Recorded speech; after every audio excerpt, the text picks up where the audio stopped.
Boa noite a todos.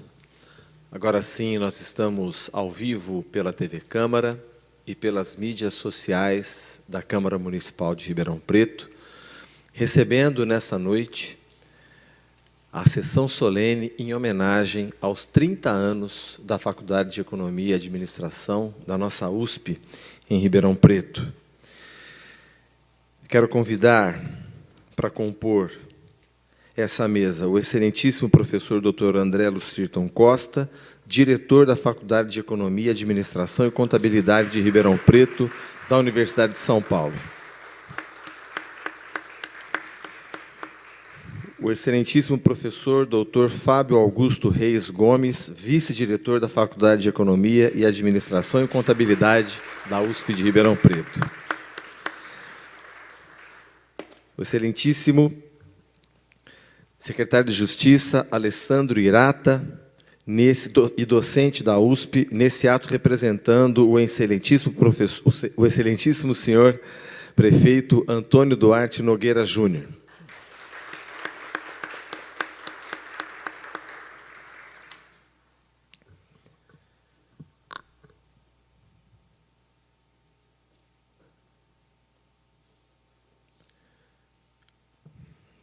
Muito bem.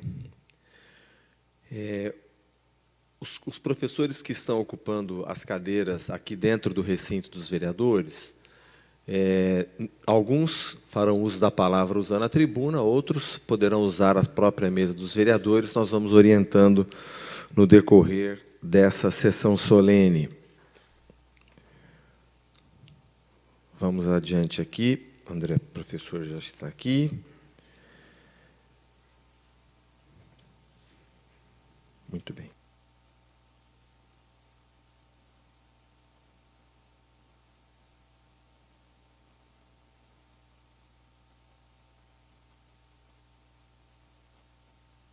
Agora, com todos posicionados, nós já vamos cantar o nosso hino. E nós vamos, então, convidar a todos que as condições físicas permitem a se levantarem para entoarmos o hino nacional brasileiro.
Muito bem. Hoje eu estou aqui na condição de presidente dessa sessão e também como autor dessa justa homenagem à nossa Faculdade de Economia. Mas estou muito mais na função de ouvinte, de anfitrião, porque nós temos muito conhecimento para ouvir de todos que estão aqui.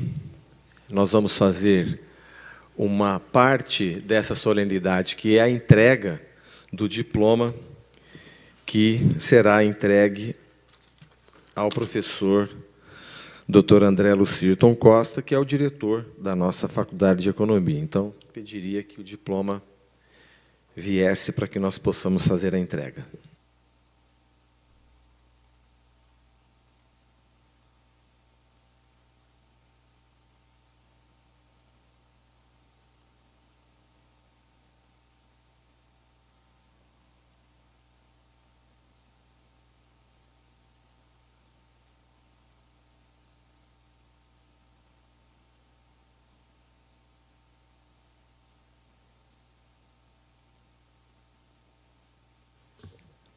Vocês perceberam que de protocolo eu não sou muito bom, né? Mas nós vamos fazer, então, a entrega, em seguida a fala dos professores. Eu convido, nesse momento, a fazer uso da palavra os professores que irão apresentar os resultados das pesquisas. Eu acho que fica melhor assim, gente, que nós possamos assistir a essas apresentações para que a gente possa começar, então, professor André. Por favor, você pode fazer uso da tribuna, professor André, de maneira, ou aqui, como for melhor, para que o doutor possa apresentar, então, os professores que farão a apresentação dos temas. Bom, a ideia dessa solenidade é uma prestação de contas da FEA para a sociedade, e nada melhor do que a Câmara Municipal, o Poder Legislativo, né, para a gente fazer o uso. Queria agradecer aqui, antes de fazer a palavra, ao vereador Marcos Papa, que sempre acompanhou. A última vez que nós estivemos aqui na Câmara foi com os diretores do campus, num momento de defesa da universidade, tá certo? A universidade estava sendo atacada, e nós viemos aqui e encontramos toda a solidariedade dessa casa. E aí nós estamos retornando aqui, e o objetivo agora é mostrar o papel da FEA à sociedade, né? E, para isso, nós estamos fazendo 3 apresentações, né, de grupos que existem dentro da FEA, que estudam temas específicos, né, que foram escolhidos para fazer a apresentação. Uma escolha difícil, porque nós temos várias possibilidades, e nós trouxemos alguns que têm impacto direto ao município, né, tá certo, de Ribeirão Preto. Então, eu queria convidar o professor Rudinei Toneto, né, que tem trabalhos sobre saneamento, mas principalmente também sobre parceria pública-privada e modelos econômicos, tá certo, de concessão. Professor Rudinei.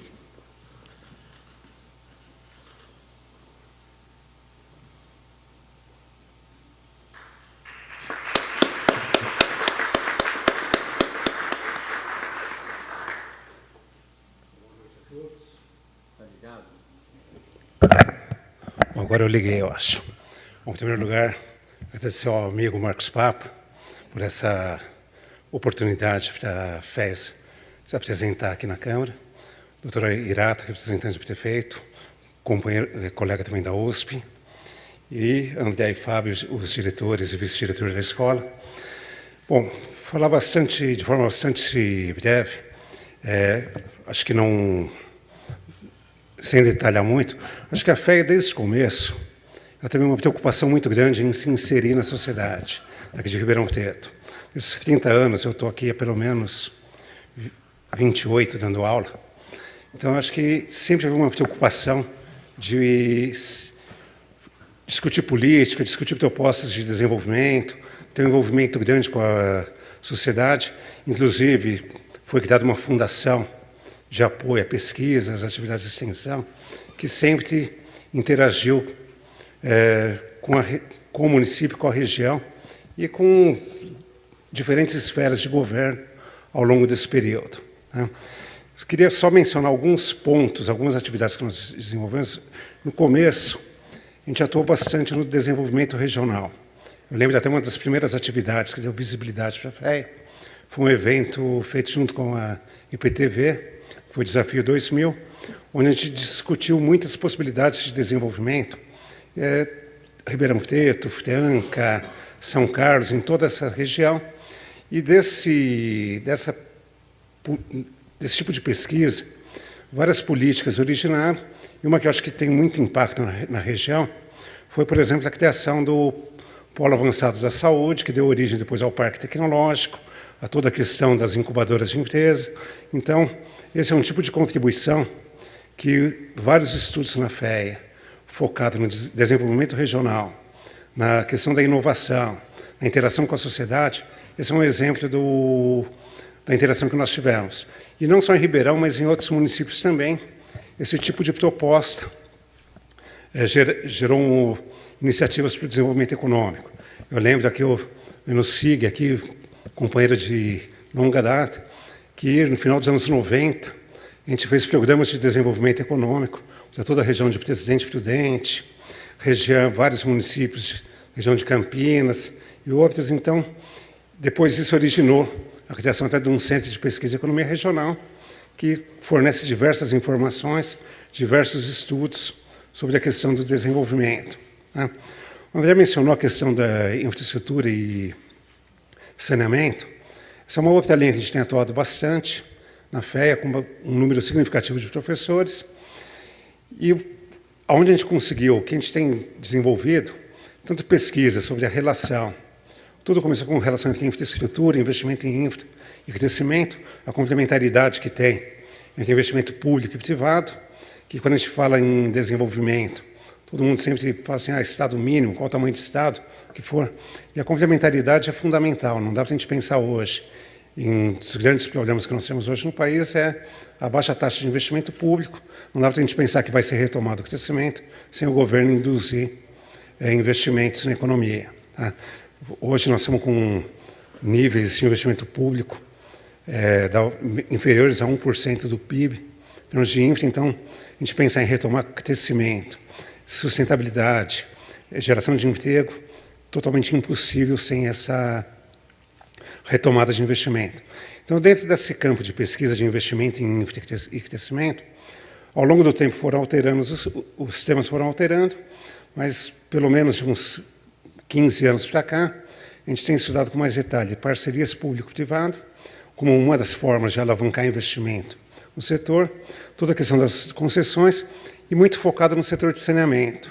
Então, recentemente, um grupo de pesquisadores da FEA tem influído no debate do novo marco legal. Tá? Então, toda a definição de como incorporar as metas aos contratos, toda a parte de normatização da ANA, Agência Nacional de Águas, que tem implantado o novo marco. Então, foram colocadas metas agora de universalização de 99% de água e 90% de esgoto até 2033. Então, todo o quadro de regulação do setor tem alterado. E a gente tem elaborado pesquisas para o governo federal, tá? No sentido de como adaptar os contratos para essa finalidade, como demonstrar, analisar a capacidade econômica e financeira dos prestadores, redefinir modelos contratuais para poder ter a participação pública, interação do setor privado com as empresas estaduais. Né? Então, essa é uma linha que mostra bem como que a FEA, desde o começo, tentou interagir com a sociedade e temos dado nossa contribuição para tentar resolver um problema, que eu particularmente penso em saneamento básico, um dos principais problemas que aflige o país hoje. E a FEA, por meio da Fundaça, está fortemente envolvida nesse debate nacional e com várias experiências nos municípios aqui da região. Né? Seria basicamente isso. Obrigado pela chance de falar e agradecer novamente ao Marcos Papa por essa chance. Né? Obrigado.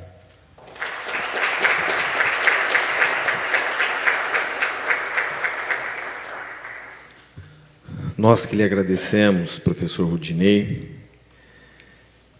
pela exposição. O professor André professor André, então, vai anunciar a próxima apresentação. Por favor, professor. Obrigado. Queria chamar o professor Amaury Rezende, certo? O professor Amaury Rezende tem feito alguns trabalhos aqui com o município, né? E ele vai fazer a apresentação da reestruturação do IPM. O IPM é o Fundo Previdenciário Municipal. Por favor, professor Amaury. É o Fundo Previdenciário Municipal.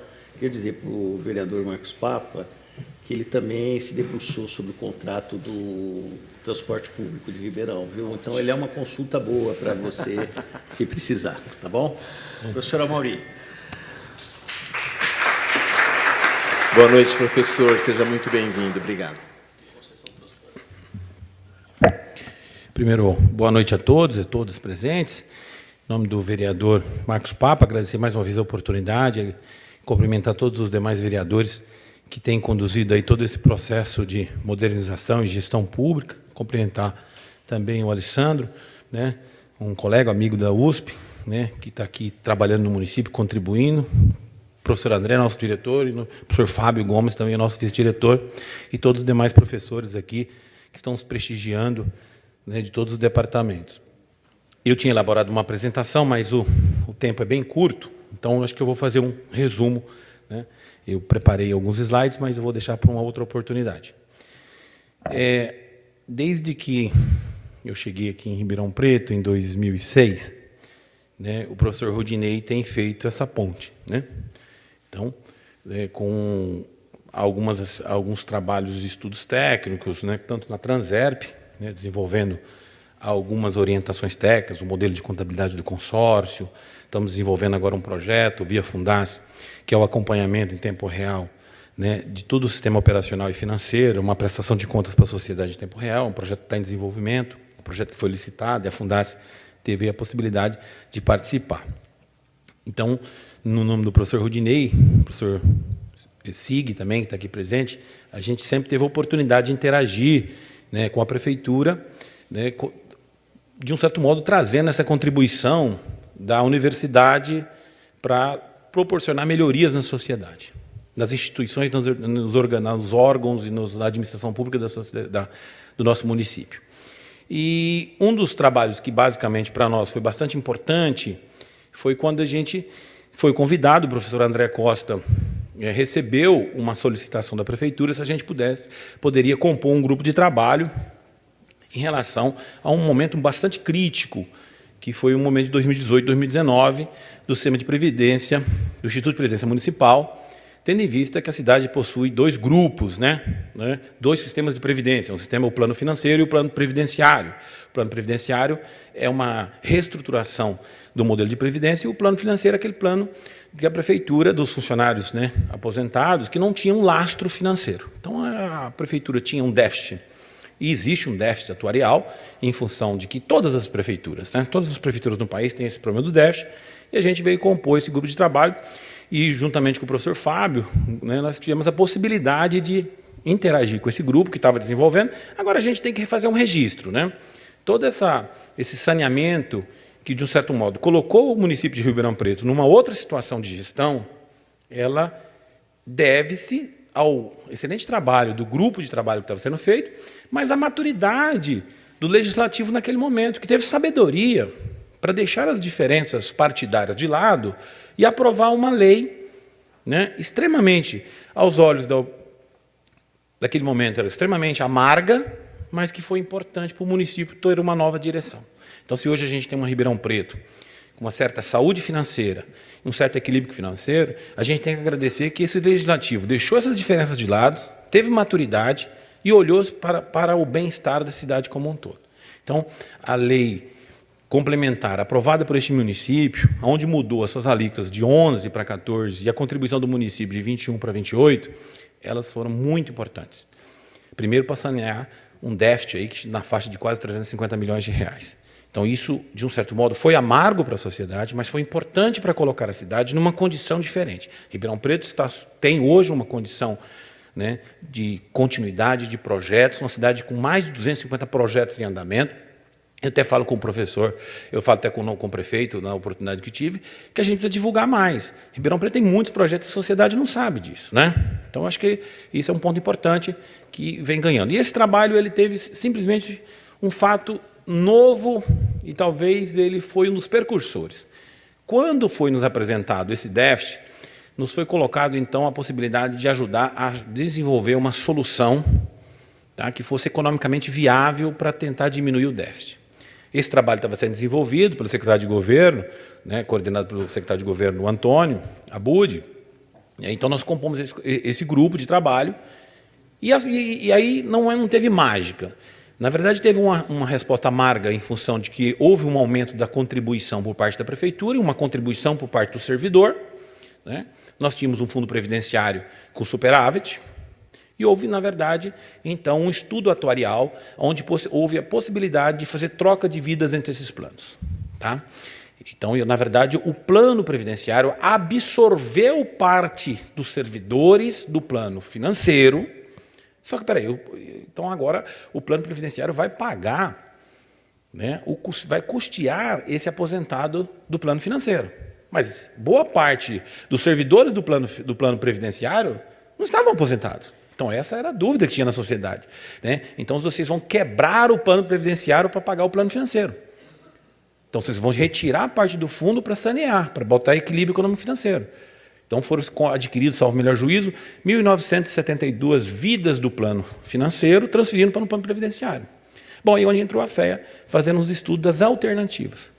Essa lei complementar, 299, 29983, eu não me recordo agora o nome, peço desculpa, está na apresentação, mas como não vou projetá-la para não tomar muito tempo, ela também trouxe algumas alternativas, trouxe algumas inovações, que até então eu acho que foi muita vanguarda para a época, né, que foi a ideia de que a gente pudesse utilizar ativos públicos, que era um trabalho que o professor Rudinei tinha feito há alguns anos atrás, sobre a criação dos fundos, né, um fundo de ativos, tá? E com esses fundos de ativos pudesse securitizar esses ativos, levar a mercado, transformar isso em atividade econômica. Mas, naquele momento, então, nós começamos a estudar, junto com esse grupo de trabalho, quais seriam as alternativas que pudessem sanear. A alternativa encontrada foi transferir a dívida ativa do município para o fundo previdenciário. Então, eles consumiriam num curto prazo e a dívida ativa sanearia esse déficit no longo prazo. Alguns, assim, então, precisaríamos de alguém, então, para fazer as contas, né? Aí, nós, então, foi o professor Fábio, né, mais outros professores que nos colaboraram nesse trabalho, fomos, então, investigar essa possibilidade. Então, nós pegamos o valor da dívida ativa, que era na faixa de 900 bilhões, e em 2018 estava na faixa de 650 milhões de reais, perdão, né?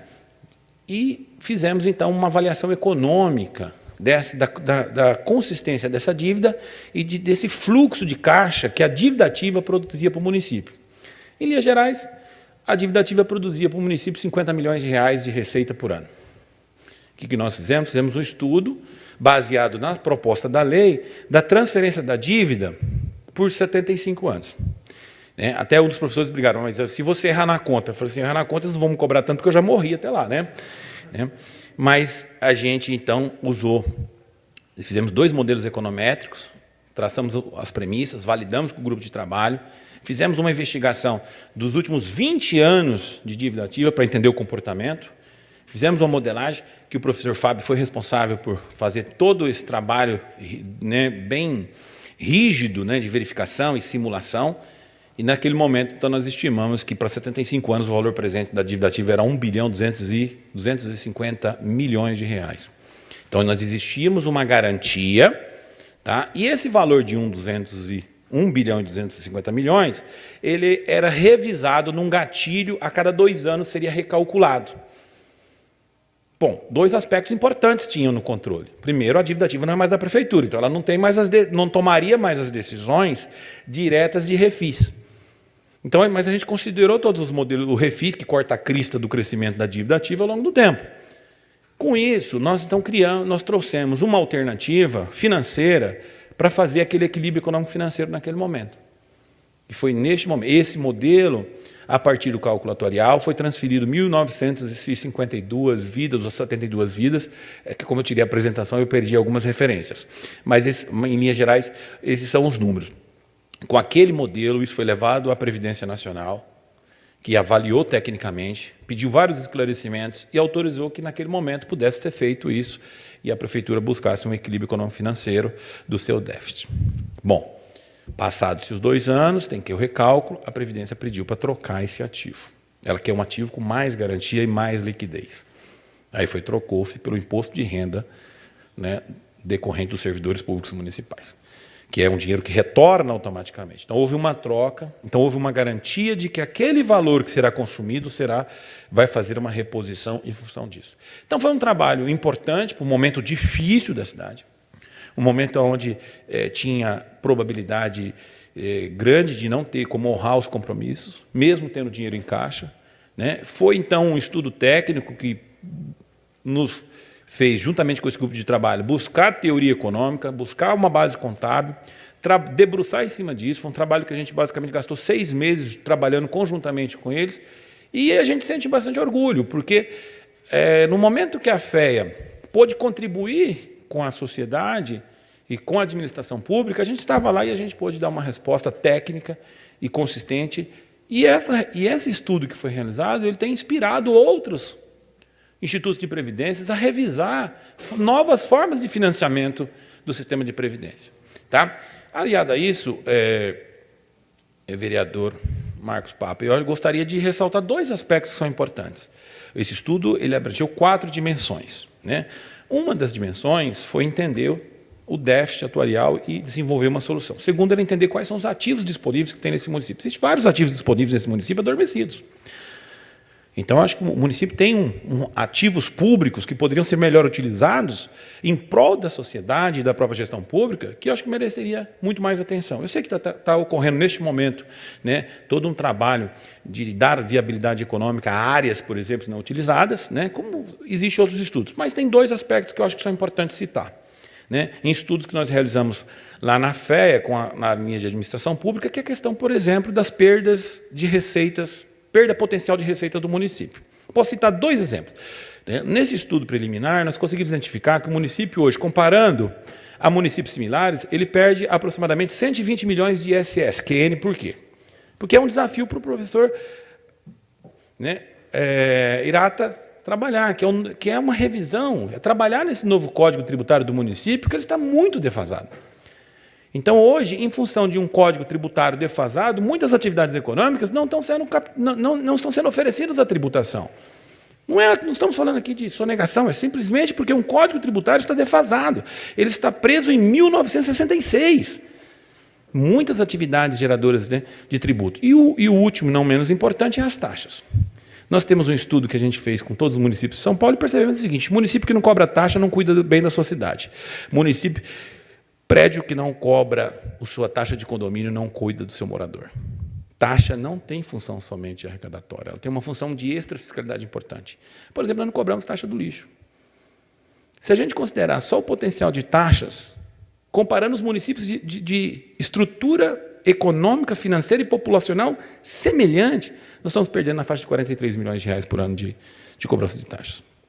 Isso é disciplina, isso é ordem, isso é costume. Então, nós não estamos nem aqui falando de que isso vai onerar. É simplesmente uma ausência desse poder administrativo ajudando a melhorar as condições. Municípios que cobram mais taxas oferecem melhores condições de vidas para os seus cidadãos. Então, são um aspecto que eu acho que é importante, que essa questão, a revisão do Código Tributário do município poderá trazer ganhos e tratar os contribuintes com maior justiça tributária. Né? Talvez um pedaço desse refis, que a gente acaba tendo que instituí-lo a cada 3 anos ou 4 anos, ele seja decorrente de um código tributário desatualizado. Né?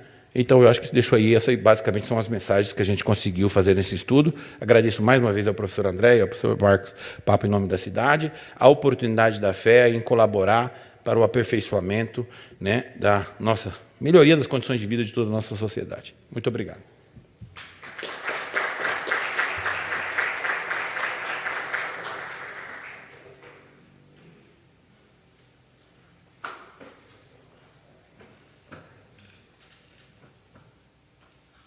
Professor André, por favor, quem é o próximo convidado?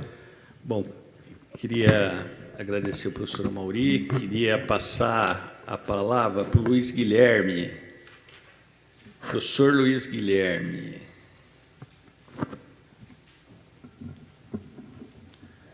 Professor Luiz... Eu pulei você, né, Luiz Guilherme? Problema. Bom, queria cumprimentar o senhor Marcos Papa, vereador, presente à mesa, e dizer que, em nome do LEPS, a gente está muito honrado de estar participando desse evento aqui em homenagem à FEA dos 30 anos. O LEPS tem 11 anos, e então já fazemos parte aqui de um bom tempo da história da FEA, e nós escolhemos falar um pouco assim, de um exemplo de um dos projetos que a gente vem desenvolvendo na área de políticas sociais, né, que são os nossos projetos de primeira infância. E uma das características do LEPS é a gente fazer uma pesquisa multidisciplinar. Então, eu tomei a liberdade de convidar a Ana Cipriano, que é coordenadora de um dos estudos que a gente vai estar mostrando aqui hoje, e que demonstra a importância do trabalho que o LEPS tem feito nos últimos anos, tanto para o bem da cidade, como também para de outros municípios brasileiros. Então, Ana, por favor, sobe aqui para me ajudar. Obrigado. A gente tem uma apresentação, não sei se está aí. Tem slide. Mas se não tiver, ela fala que sem slide. Não precisa não. Não precisa. Olá, boa noite. Eu ia até dispensar os slides por conta do tempo, então, se vocês quiserem só deixar isso de fundo, pode ficar tranquilo. É uma honra estar representando o LEPS aqui, nessa casa, principalmente para falar sobre educação infantil, que é uma atribuição dos municípios, né, dentro da esfera que a gente tem, dos poderes, né, tipo, das casas, a gente tem aí como uma atribuição dos municípios. Eu sou Ana Cipriano, eu sou gestora de projetos na agenda de primeira infância. O LEPS é o Laboratório de Economia, de Estudos e Pesquisas em Economia Social. A gente tem esse trabalho muito voltado para induzir políticas públicas e, principalmente, no sentido de dar para os tomadores de decisão evidências em que eles possam se inspirar.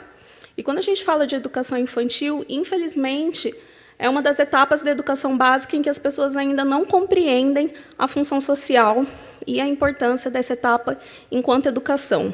A gente ainda tem uma visão muito arraigada dos espaços de creche e pré-escola como espaços apenas de cuidado, sendo que a gente tem aí diversas evidências de muitos campos, como, por exemplo, as neurociências, psicologia, pedagogia, a própria economia, né, como a gente já teve um Nobel demonstrando que são os investimentos na primeira infância que mais dão retorno depois, né, ao longo aí da vida do indivíduo, por ele não se envolver em situações de criminalidade, por ele ter melhores condições de saúde.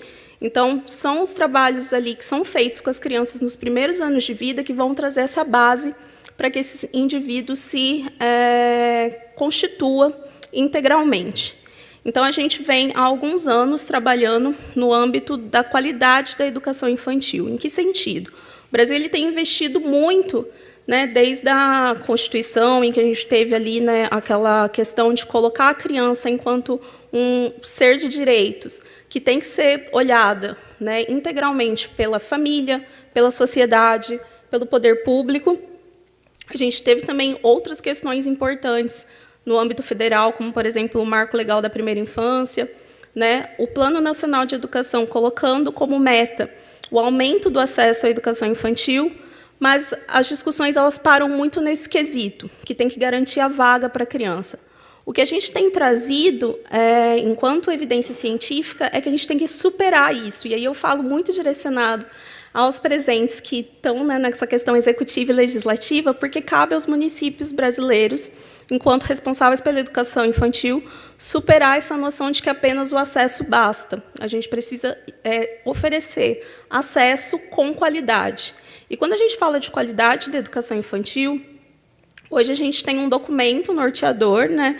A gente tem a nossa Base Nacional Comum Curricular, que traz muito bem descrito que isso se dá pelo desenvolvimento integral dessa criança, né, e por meio de ela conseguir interagir ali no ambiente de educação infantil, tanto com os professores, os profissionais que ali estão, quanto com seus pares, no lugar de protagonista.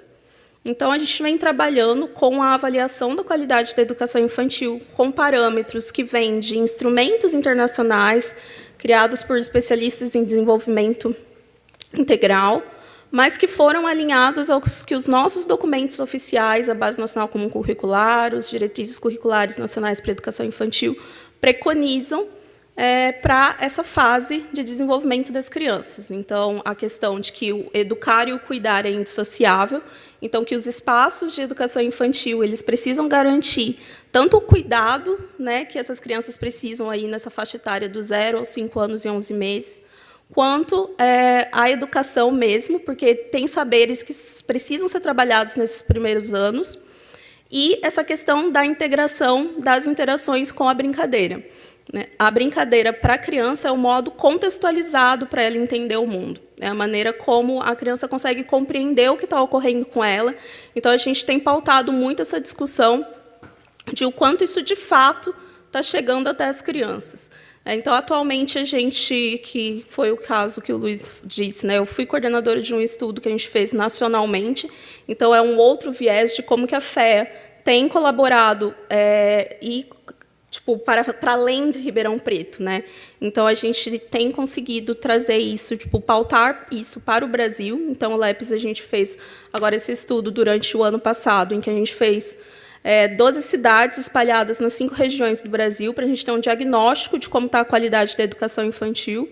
Então, a gente passou por municípios de grande relevância nacional.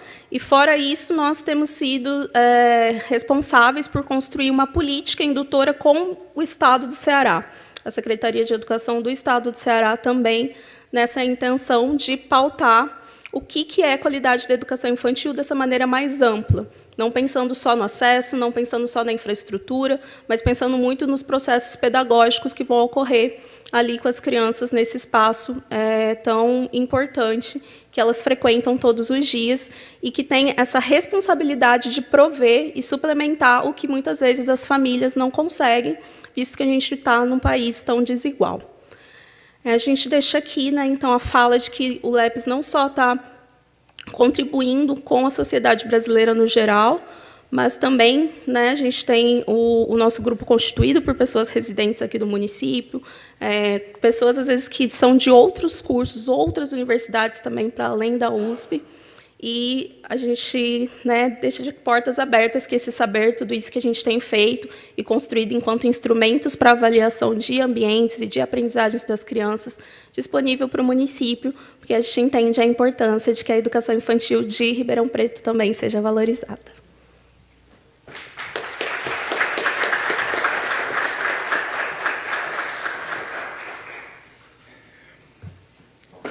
Muito obrigado, professora, pela sua apresentação.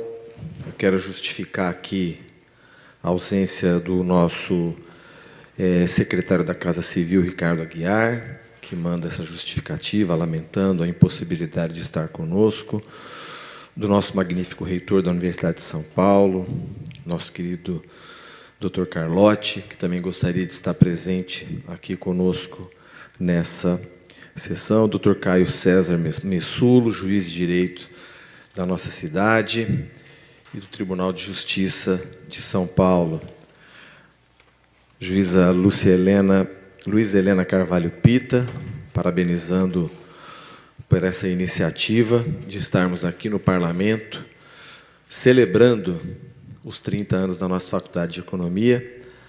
Agradecer algumas presenças, Dr.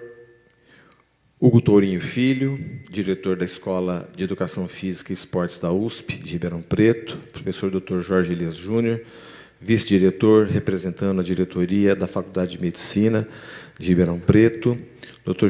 Sigismundo Neto, coordenador da Faculdade de Economia, em vários anos aqui da nossa Faculdade de Economia de Ribeirão Preto, vice-coordenador e também diretor da nossa faculdade, da nossa FEA, homenageado nessa noite. Júlio César Santana Duval, delegado regional do Conselho Regional de Economia, o CORECON. William Peterson de Andrade, conselheiro representando o presidente José Aparecido Maion, do Conselho Regional de Contabilidade do Estado de São Paulo. Walter Assis da Cunha, delegado da Delegacia Regional de Ribeirão Preto. E Dr. Ricardo Miguel Sobral, representando o presidente da OAB, Dr. Alexandre Meneguin Nutti. Muito obrigado por essas presenças e também pelo meu presidente, Dr. Dirceu Crisóstomo, que está aqui conosco, meu presidente, porque tenho a honra de pertencer ao Instituto Ribeirão 2030, está conosco aqui. Fábio Augusto Reis Gomes, vice-diretor da Faculdade de Economia da USP. Rony Kleber Bonizio, Departamento de Contabilidade da FE. Me perdoem se alguma pronúncia eu erro aqui por conta do nosso papel aqui no cerimonial. O professor Dr. João Luiz Passador, aliás, o primeiro que eu cumprimentei ao chegar aqui, fugindo dos ventos polares que alcançam Ribeirão Preto e a nossa Câmara Municipal. Nosso secretário municipal de Inovação e Desenvolvimento, Eduardo Molina. José Carlos Moura, o nosso secretário municipal de Saúde, prestigiando a nossa solenidade. Presidente da SESEX, Comissão de Cultura e Extensão da Faculdade de Economia, senhora Irene Miura. William Peterson de Andrade, conselheiro do Conselho Regional de Contabilidade. Walter Assis, já mencionei. Professor Dr. Jorge Elias Júnior, vice-diretor também já mencionamos. Rodrigo Basso, assistente de comunicação da nossa FEA. Fernando Facuri Scaff, superintendente jurídico da reitoria da USP, que está acompanhando. Nossa amiga Ana Lúcia Corsini Picão, presidente da ESCOM, na Casa do Contabilista, acompanhado do nosso querido Picão também. E a senhora Sandra Brandani, primeira vice-presidente da Associação Comercial e Industrial de Ribeirão Preto, nesse ato, representando o presidente Dorival Balbino. Se nós esquecemos de alguém, nós pedimos, por favor, que o nosso cerimonial seja comunicado. Eu queria, antes de fazer a entrega do diploma, dizer, professor Amauri, que nos fez essa apresentação, o senhor mencionou a nossa coragem de levar adiante a votação, deixar à parte as questões partidárias, as questões eleitorais, principalmente, para materializar um estudo que vocês fizeram. Mas não fossem vocês, não fosse esse estudo, né, robusto, nós não teríamos tido a força de fazer isso. Então, quando o parlamento, que em tese deve representar as forças da sociedade, em tese, porque nem sempre é assim, num passado recente não foi assim, infelizmente, e nós regredimos. Quando muitas cidades avançavam, nós regredimos. Então, se hoje nós temos uma força política, né, que conjuga aqui o nosso poder executivo, o poder legislativo, aberto à influência, né, ao bafejar saudável do conhecimento, e fizemos isso o ano passado, ou foi o ano retrasado, professor André, quando recebemos a academia em peso aqui? Foi em 2019. Sempre que nós percebemos, né, em alguns momentos parece que virou moda a ignorância desafiar a autoridade do conhecimento. Então, nós chamamos a universidade, o conhecimento, para nos auxiliar, né, nesse embasamento técnico que nos dê a segurança. Os estudos que foram apresentados aqui não tiveram a intenção de ludibriar, como foi o caso num passado recente. Não. Foi um estudo técnico, elaborado, robusto, e isso ofereceu segurança para que pudéssemos dar esse passo. E aí, como políticos, nós temos que traduzir isso para a população numa linguagem que a população possa entender. A gente percebe que, muitas vezes, a austeridade fiscal virou palavrão, quando, na verdade, é a chance que nós temos, é o caminho que nós temos para a sociedade ter os recursos que lhes são de direito. É assim que nós vamos conseguir voltar a investir. E nós recebemos, né, a cidade recebeu, o primeiro mandato do prefeito Nogueira, recebeu uma cidade com um déficit primário corrente gigantesco. quase o dobro do que o Brasil na sucessão de 2014, quando o presidente Temer assume. Aliás, o trabalho brilhante que foi feito em benefício do nosso IPM, é importante citar nessa hora que foi uma ribeirão-pretana que também fez esse trabalho no Fundo Petros, quando o Pedro Parente assumiu a presidência da Petrobras.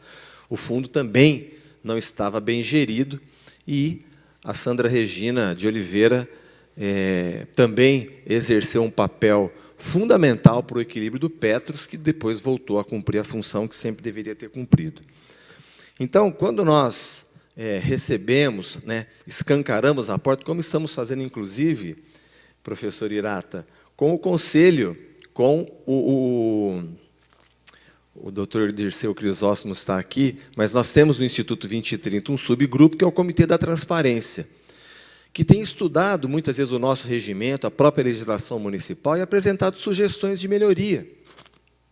Então, quando o parlamento, quando o poder faz aquilo que deveria fazer, porque, em tese, ele representa a sociedade, segmentos da sociedade, e nós vamos compor coalizões em nome de avanços, como foi o Plano de Estabilização Econômica do país na década de 90, o Congresso era o Congresso, o Supremo Tribunal Federal era o Supremo Tribunal Federal, mas a sociedade exausta dos anos de hiperinflação, flagelando notadamente os mais vulneráveis, criou regime de metas de inflação, criou o superávit primário nas contas públicas, criou o câmbio flutuante, o PROER, as privatizações ou a desestatização, se assim preferirem, e o Brasil criou uma estabilidade que, em seguida, foi possível, uma estabilidade com inclusão. Então, nós, como políticos, nós temos que aprender a traduzir isso para a sociedade. A sociedade está cansada de inflação, sempre esteve. E Ribeirão Preto estava cansado de não investir. Então, isso que, na boca de alguns políticos, virou palavrão, austeridade, não, nós precisamos cuidar. E aí dizer para uma dona de casa o que é sustentável e o que não é. Se a receita não bate, se a despesa não bate com a receita, essa pessoa, esse chefe de família, essa chefe de família, ela fatalmente vai fazer uma dívida, que vai cair num rotativo de um cartão de crédito, e as contas dessa família não se sustentam. Simples assim. Mas nós tivemos a coragem de ter essa disposição de levar à sociedade essa informação, porque nós tínhamos um estudo muito bem feito, que nos embasou e que nos deu esse movimento. Então, agradecer demais, porque sem essa comunicação, o parlamento com a universidade, o poder público, muitas vezes, ele é carente de quadros que possam responder a isso. Por exemplo, essa Câmara Municipal está atrasadíssima na criação de uma coordenadoria fiscal. E graças, o professor pede para não citar o nome, mas nós tivemos uma reunião lá na Faculdade de Economia, e a Câmara Municipal vai fazer um concurso para que haja uma diretoria, uma coordenadoria econômica financeira. O professor citou esse avanço da contabilidade, dos planos do contrato de transporte público, para que a sociedade veja em tempo real quanto custa, que hoje nós não sabemos. Nós precisamos saber, nós estamos na era da informação em tempo real. Quanto custa? Por que custa? Nós precisamos saber disso. Então, é muito bem-vindo esse estudo. No passado recente, nós não tínhamos. Então, nas discordâncias saudáveis com o Poder Executivo, no tensionamento por avanços com o Poder Executivo, nós temos, muitas vezes, uma pergunta. O consórcio de transporte público cumpriu os investimentos ou não, que ele tinha que fazer? O consórcio tem uma opinião, o Poder Executivo tem uma opinião e o Poder Legislativo não tem uma opinião. É justo buscar o auxílio dos professores da faculdade? É. Mas o Poder Legislativo custa 60 milhões de reais ao contribuinte, tem que ter uma coordenadoria para nos dar um relatório como está sendo executado o orçamento pela administração direta, indireta, autarquias. Um relatório distribuído aos vereadores tem que haver, e até hoje não há. Mas, graças à contribuição da faculdade, fazendo uma descrição do que seria esse servidor aqui na casa, a casa vai realizar um concurso, e nós teremos, então, essa coordenadoria, provavelmente com 2. Eu dei um exemplo do transporte público, mas a gente pode avançar para o saneamento básico e todas as concessões que a cidade faz, bem como a elaboração do plano plurianual, da lei de orçamento, da lei de diretrizes orçamentárias e como isso está sendo executado, não é? Então, quem está nos assistindo pela televisão e pelas nossas mídias sociais, para saber a dimensão, a importância de ter essa sessão solene, né, no parlamento, para que possamos sempre amplificar o espaço de diálogo, de interação, de troca de informações. Muito bem, agora, por favor, eu vou chamar a Dariane aqui para ela me ajudar de novo, porque eu empolguei aqui na minha fala, e o próximo passo agora é a leitura do diploma. Eu peço licença aqui para a lei da tribuna.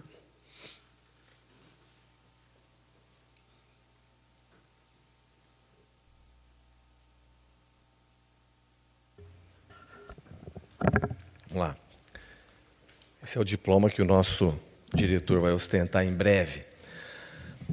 Câmara Municipal de Ribeirão Preto, Estado de São Paulo.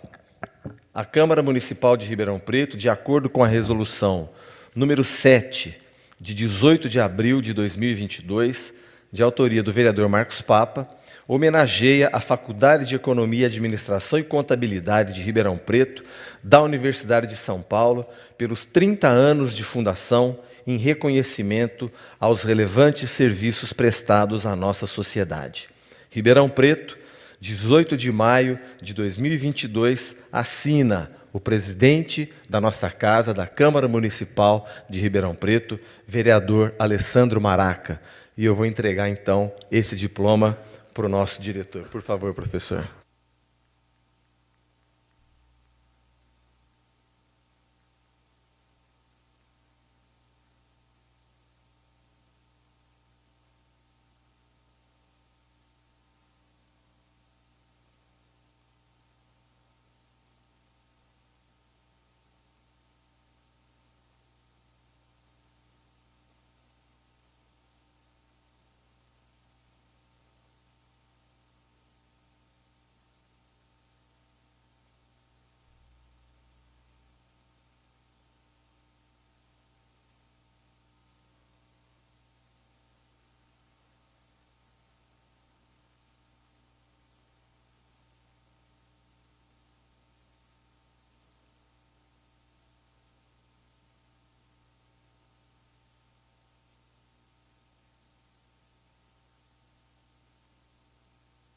Muito bom.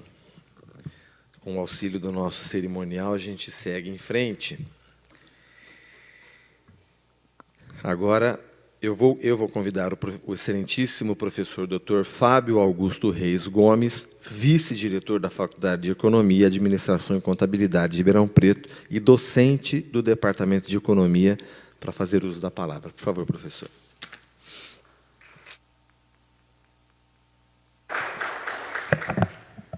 Bom, boa noite a todos. Para a gente é um grande prazer estar aqui nessa casa, né? Recebendo esse reconhecimento que o André sabiamente tratou também como uma oportunidade de prestação de contas, né?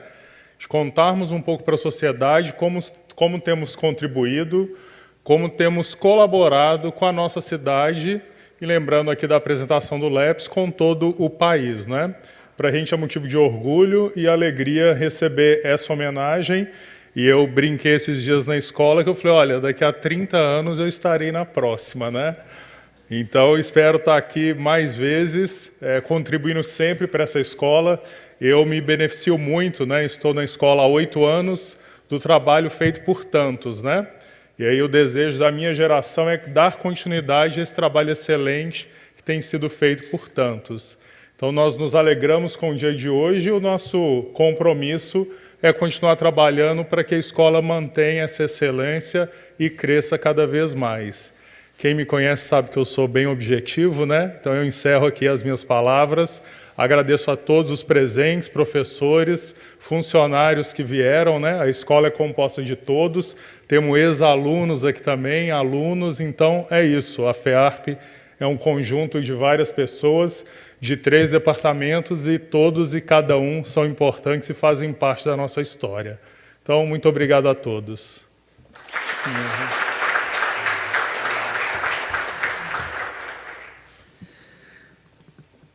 Muito obrigado, professor Fábio. Eu convido agora o excelentíssimo Alessandro Irata, secretário municipal da Justiça e docente da USP, nesse ato representando o excelentíssimo senhor prefeito Antônio Duarte Nogueira Júnior. Por favor, secretário.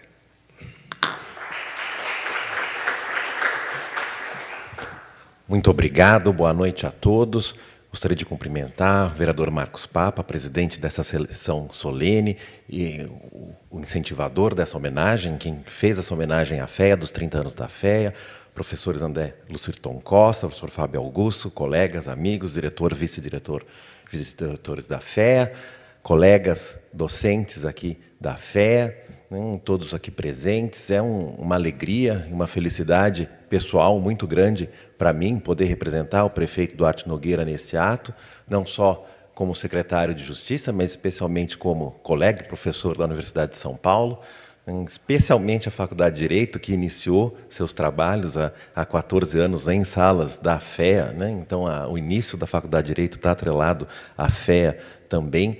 E, com os exemplos que tivemos aqui hoje à noite, temos a comprovação da importância e da necessidade dessa colaboração entre sociedade civil, entre universidade, entre poder público, que é fundamental para que os objetivos comuns, né, de melhoria para a sociedade sejam atingidos, né? A reforma do IPM, também aqui traçada pelo professor Amaury, né, é um grande exemplo disso, né?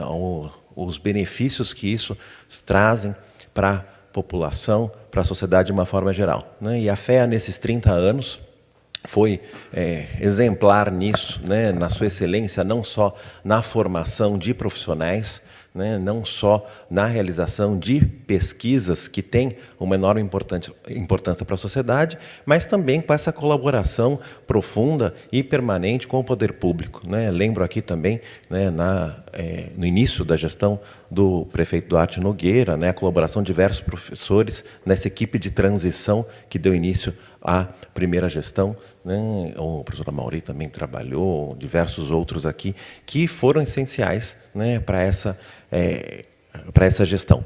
Então, essa colaboração, né, que precisa, eu sempre, né, sou suspeitíssimo para falar, porque sou professor também, mas essa colaboração de universidade e poder público é fundamental para que a gente possa atingir os objetivos, né?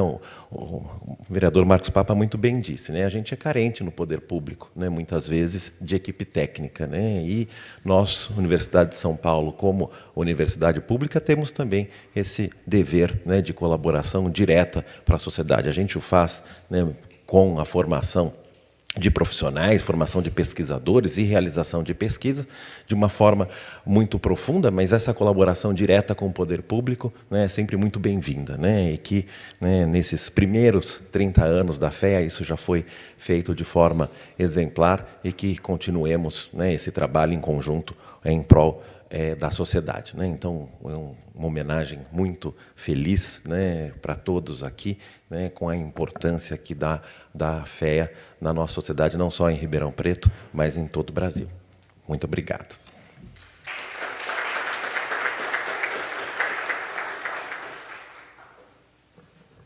Muito obrigado, doutor Irata, nesse ato representando o nosso prefeito municipal.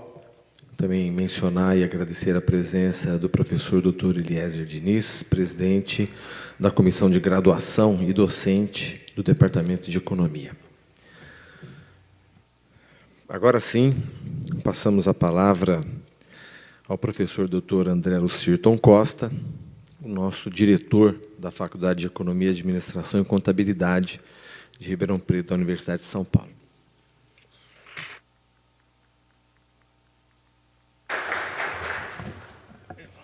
Olá, um minutinho só, vereador Marcos Papa. Nós temos um vídeo para passar. Será que antes de eu falar não poderia passar o vídeo?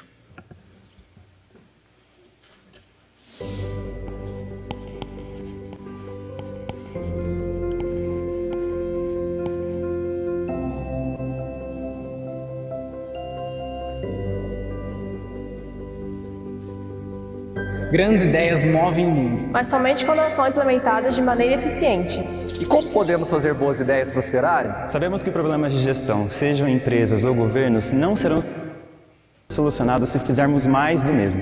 Para isso, desde 1992, nós da FEARP e USP buscamos treinar, formar e educar líderes que realmente vão fazer a diferença. Nós oferecemos cursos de graduação em administração, economia, contabilidade, finanças e negócios. E formamos alunos altamente capazes de empreender, trabalhar em pequenas e grandes empresas, órgãos públicos e até organizações não governamentais. Nossos programas de pós-graduação formam anualmente mestres e doutores qualificados para atuarem tanto na área acadêmica, com ensino e pesquisa, como em organizações públicas e privadas. Um dos pilares da nossa universidade é a pesquisa. A FEARP é um grande centro de conhecimento, onde dezenas de grupos estudam os mais variados temas de relevância para a sociedade em economia, administração e contabilidade. Buscamos sempre conectar na prática todo o conhecimento gerado na pesquisa científica, aproximando assim a academia à nossa comunidade. Para isso, temos projetos e atividades de extensão, cursos de curta duração e, em parceria com a Fundace, oferecemos uma série de MBAs que promovem a especialização de profissionais e executivos, além de conduzir muitos projetos com as entidades estudantis que promovem ações voltadas para a comunidade em temáticas econômicas, sociais e ambientais. Somos globais e, para isso, contamos com um escritório de relações internacionais que busca promover a internacionalização da faculdade, assessorando professores e alunos em intercâmbios acadêmicos e projetos com universidades de todo o mundo. Nos associamos ao Principles for Responsible Management Education e ao Pacto Global da ONU para formar líderes responsáveis, promover e integrar ações sustentáveis. E, é claro, buscamos sempre oferecer a melhor estrutura para nossos alunos e professores, para que todos possam ter apoio em seus estudos, pesquisas e relacionamentos. Não vamos conseguir ter empresas melhores e uma sociedade mais próspera a não ser que estejamos preparados para esse desafio. Nós somos ensino. Somos pesquisa. Somos extensão.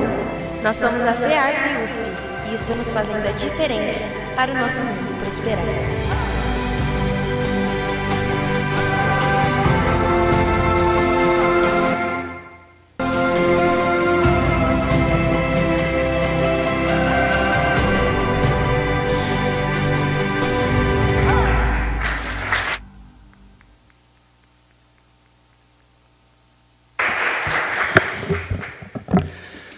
Bom, primeiro, meus agradecimentos ao vereador Marcos Papa, a essa casa, cumprimentar também o presidente da casa, o vereador Maraca, e todos os vereadores que propiciaram essa oportunidade para a FEA de se mostrar para a sociedade, se mostrar para o Poder Legislativo, e, de uma certa forma, prestar conta daquilo que a gente fez e a gente pretende fazer nos próximos anos, né? Como vocês sabem, a FEA ela faz parte da Universidade de São Paulo, é uma das unidades da Universidade de São Paulo. A Universidade de São Paulo ela dispensa apresentação, né? Ela é reconhecida mundialmente, tem uma produção acadêmica significativa com relação ao mundo, tem vários campi espalhados pelo estado de São Paulo. Ela é uma universidade recente no universo das universidades. Ela tem 300 anos de diferença com Harvard, por exemplo, tá certo? Que é uma universidade também americana e tem demonstrado uma série de benefícios para a sociedade, né? E para Ribeirão Preto também, desde fundação, né, que faz 70 anos, o professor Jorge aqui como representante da Faculdade de Medicina de Ribeirão Preto, né, que esse ano vai fazer 70 anos, né, que trouxe para a cidade uma outra perspectiva que não a perspectiva econômica tradicional, principalmente pela história do país vinculada à agricultura, né? Trouxe uma perspectiva de desenvolvimento social, mas eu vou me ater aqui ao desenvolvimento econômico, né, em bases diferenciadas daquelas que a gente vê em outras cidades do Estado. E eu acredito, né, isso vários números mostram, inclusive, que a universidade é responsável por boa parte da pujança do município de Ribeirão Preto, né, desde a criação da Faculdade de Medicina. Nós já contamos um pouco aí, né, um pouco a história dessa colaboração da FEA com relação a projetos específicos, né? Eu só queria ressaltar também que, assim, nós conseguimos fazer esses estudos e esses trabalhos, né, com isenção técnica, né, porque a USP e a FEA, a USP é uma universidade de pesquisa. A pesquisa significa que você se debruça sobre o assunto e, dentro do método, você estuda aquilo que efetivamente está sem viés, né, a não ser com viés técnico, tá certo? Você estuda aquele problema, né? E esse papel da pesquisa que forma as pessoas capazes de dar pareceres fundamentados, tá certo? Então, para você fazer uma conta desses ativos que o professor Amaury falou, né, você precisa de conhecimento, né, você precisa de estudo, você precisa de pesquisa. E é isso que a universidade traz, né? E é importante isso porque nós recebemos, num passado recente, muitas críticas, né, a respeito do papel da universidade, do financiamento da universidade, do papel da pesquisa, do financiamento da pesquisa. E essas críticas, elas precisam ser entendidas, né, e de uma certa forma, ter o contraponto. E é esse contraponto que a gente veio apresentar aqui, né? O papel de você ter um estoque, um ativo, tá certo, com capacidade técnica para resolver problemas como o que nós tivemos nessa pandemia. Nós estamos hoje aqui, eu sem máscara, né, a universidade ainda a gente precisa usar máscara lá dentro, viu, gente? Mas eu sem máscara porque nós temos vários estudos e várias pesquisas e vários envolvimentos de pesquisadores que desenvolveram uma vacina que controlou a pandemia. E assim, e durante esse processo nós passamos por várias situações, né, assim, voltando um pouco no tempo, relativamente esdrúxulas. Assim, ninguém fala mais da cloroquina e da ivermectina, tá certo? Nós precisamos fazer uma reflexão sobre isso daí, né?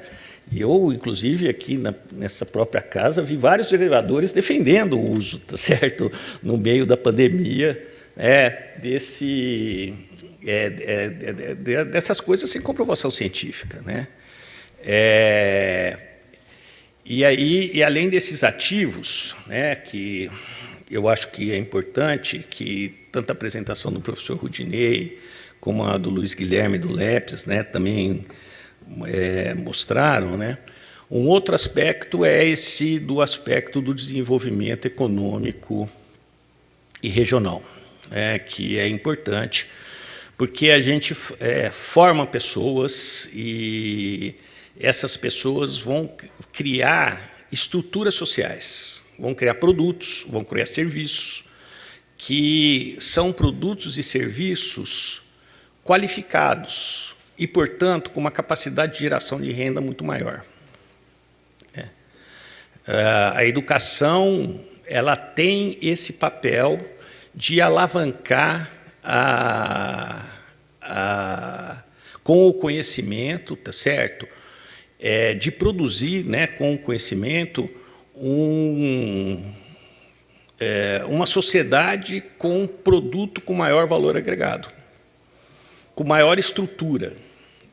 E, portanto, não são aquelas commodities que a gente cria e exporta. Você tem lá um conhecimento humano embarcado naqueles produtos que vão virar renda, tá certo? Daqui o Molina, né, que trabalha aí com esse conceito, né, e está lutando para que isso aconteça, né, Molina, dentro do município, articular essa cadeia de valor que está relacionada com a sociedade. Então, essa é a principal contribuição da sociedade, da universidade para a sociedade.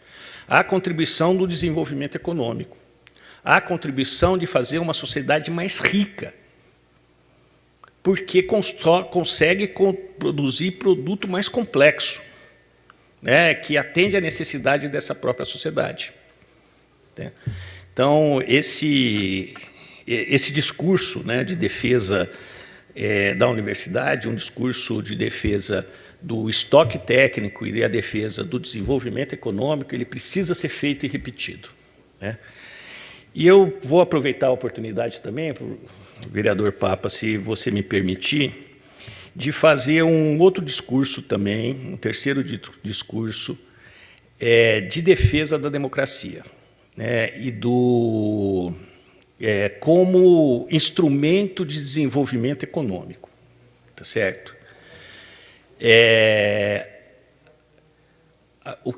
No mundo do negócio, o que estabelece a relação de cadeias produtivas é o contrato. É o contrato entre as organizações.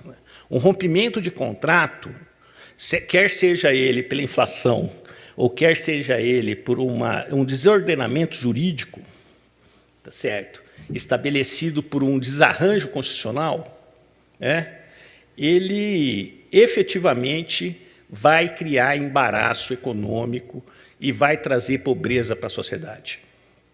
A democracia, como império da lei, né, ela tem uma característica saneadora econômica, né, porque, além de tirar os ineficientes, no sentido econômico, tá certo?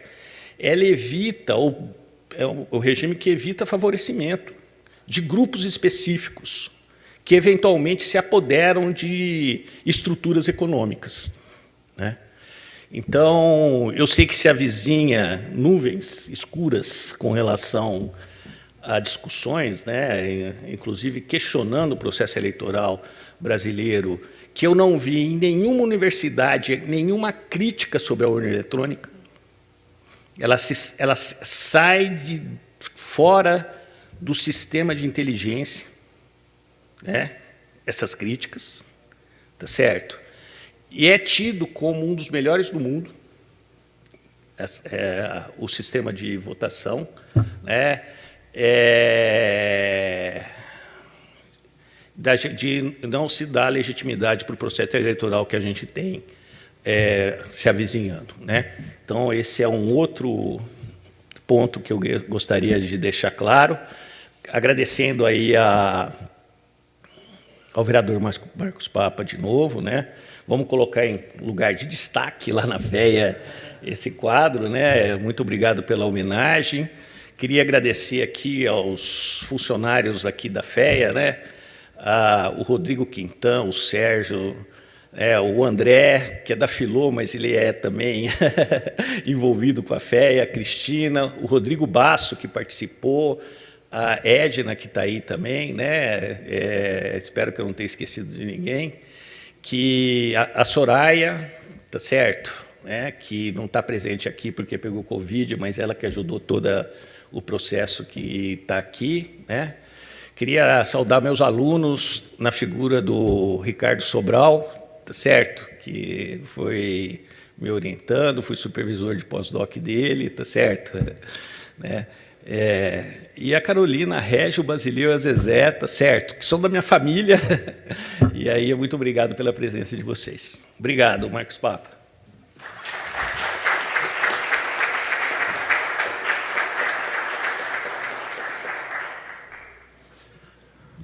Muito obrigado, professor André Lucirton. Nós sabemos que o poder não aceita o vácuo, né? Então, quando a pesquisa, quando o conhecimento não ocupa o poder, o que ocupa é o palpite. E aí a sociedade fica refém dessa situação. Nós estamos assistindo uma escalada do processo inflacionário e, consequentemente, da taxa de juros.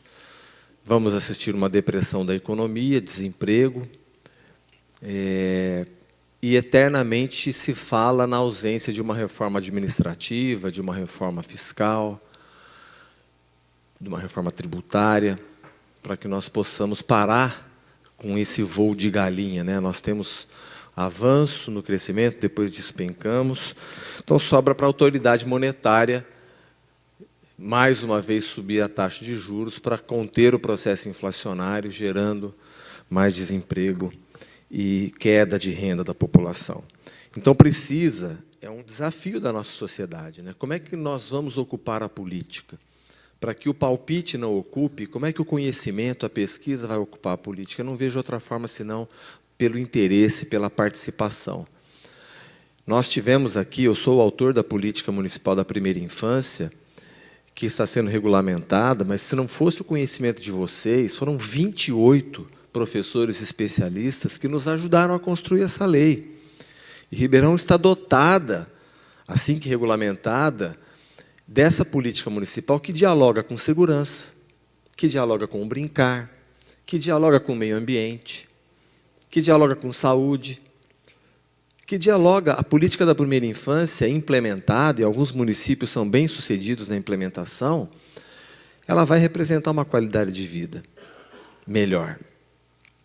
Eu vi algumas cidades nas quais a universidade também ocupa, não por lei, mas por iniciativa, uma cadeira nos conselhos de direito. Então, tornou-se tradição, porque muitas vezes a sociedade elege político que, ao contrário de elucidar, ludibria a população e não executa as políticas públicas que tem que executar. Mas o que dizem os conselhos de direito? O que diz o parlamento? Então, talvez seja um desafio ocupar os conselhos de direito para que esses conselhos, junto com a sociedade, criem políticas públicas que vão tensionar os poderes a executar aquilo que a sociedade quer. É um desafio. As sociedades desenvolvidas fizeram isso. Nós ainda temos um caminho pela frente. Mas, né, eu aprendi, eu venho da indústria, né, trabalhei para algumas multinacionais e empresas nacionais brasileiras, e o meu presidente, que com 11 anos de idade era office boy na Santa Efigênia, em São Paulo, na Duracell do Brasil, ele dizia: Papa, quando você perceber que uma coisa é impossível de ser feita, observe alguém a fazê-la. E nós temos exemplos inspiradores no mundo e no próprio Brasil para seguir.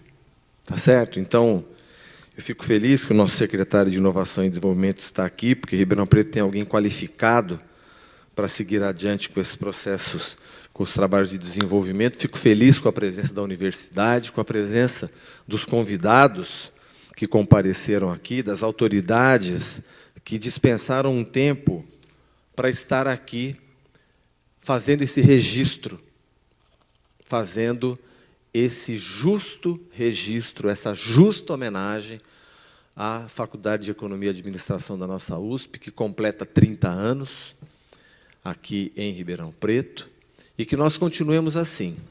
Se depender da Comissão Permanente de Inovação e Desenvolvimento Econômico dessa Câmara, que eu presido, as portas continuarão escancaradas. Também ao Comitê da Transparência, doutor Dirceu. o subgrupo do 2030 vai continuar colaborando aqui, oxigenando o processo legislativo, oxigenando o processo de participação, de fiscalização dos atos do Poder Executivo. Eu digo e repito que Ribeirão Preto é uma cidade muito boa de se viver. A gente só quer que seja um pouco melhor para todo mundo, e isso é possível. Nós confiamos muito que um passo por dia, ali na frente, a paisagem será melhor.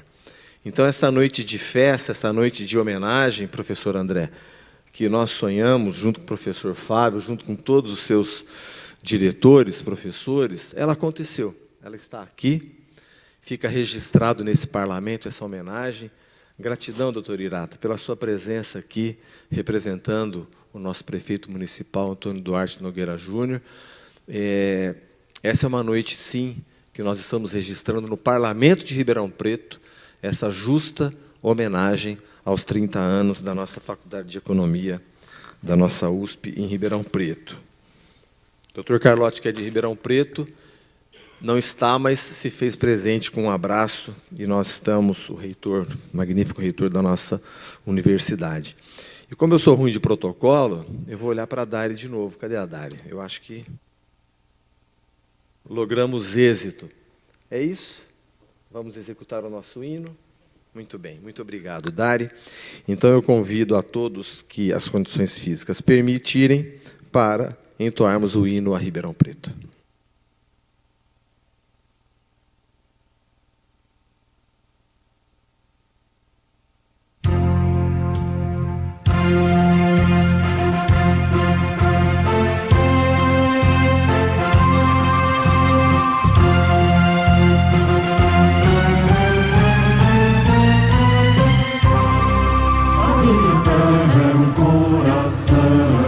Aberto ao sol pelas enxadas, sangrando amor e tradição. No despertar das madrugadas, história, exemplo, amor e fé. Assim traçamos teu perfil. Ribeirão Preto, terra do café, orgulho de São Paulo e do Brasil. Nasceste do destino nacional, nas caminhadas rumo ao oeste, e ainda guardas o belo ideal dessa epopeia em que nasceste.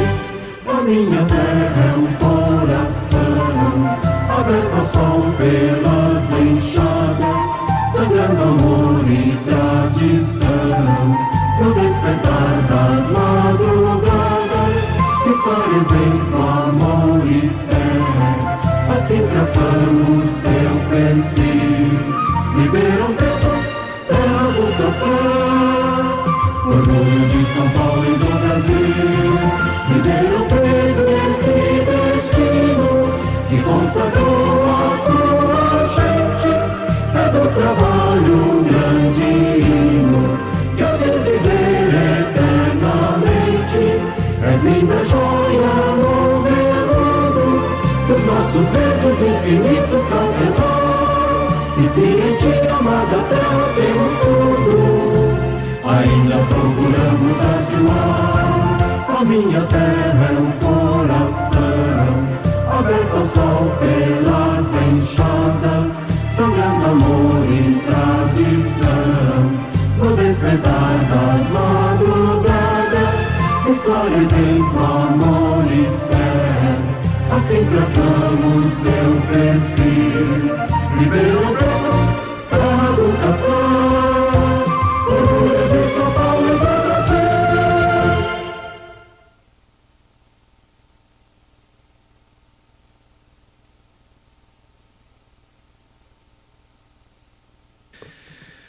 Muito bem. Eu, vereador Marcos Papa, presidente da Comissão Permanente de Inovação, Desenvolvimento Econômico, Ciência e Tecnologia dessa casa, também presidindo essa sessão. Uma vez mais, agradeço muito a presença de todos e desejo uma boa noite. Muito obrigado.